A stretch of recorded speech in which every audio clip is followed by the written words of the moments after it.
I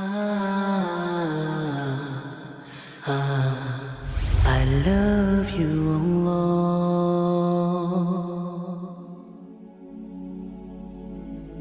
Prophet Muhammad ﷺ, because he was the last of the prophets of Allah to come, he gave descriptions of Dadjal which were so precise, it is as if we could see him before us, because there was none to come after him. So he had to leave us with a clarity which none of the prophets before were required to do, or if they did, their messages became so garbled after their times that we can't find this kind of clarity in any of the existing scriptures. Prophet Muhammad ﷺ used to refer to him as Al-A'war, one who is blind in one eye.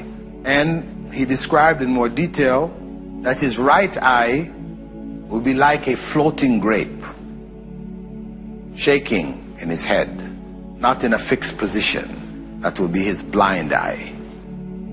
His left eye will also be defective. It will have a thick film, opaque, like that of a fingernail, and it will be green in color, like green glass, and it will be bulging. This is how the Prophet ﷺ described the left eye, the eye which could see, of Dadjal. He further went on to describe his complexion, saying that he would be ruddy white, like the people of the north, the UK, Finland.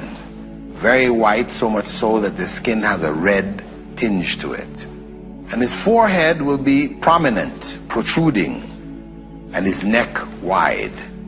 He will be short and stout, be young and very powerfully built, and his back will be slightly hunched. And when he walks, his feet would be set apart, not walking feet together, unusually far apart. And his hair will be curly locks, which look from a distance almost like snakes coiled on each other in his head, big locks. He will also be sterile. He will not have any children. According to the Prophet ﷺ, he most resembles a particular individual by the name of Abdul Uzza ibn Qatan.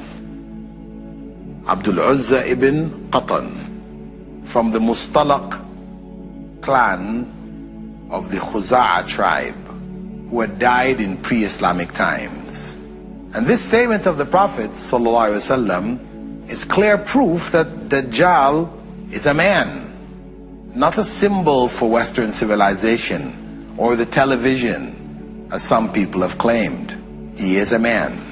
Prophet Muhammad ﷺ went on to say that disbelief will be written between his two eyes, which will be recognizable by both literate and illiterate believers.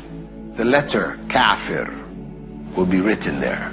Kafir, disbeliever. The fact that only Muslims and the believers will be able to recognize it, this doesn't mean that it is symbolic. It just means that Allah will have it in such a way that the believers will recognize it and others won't.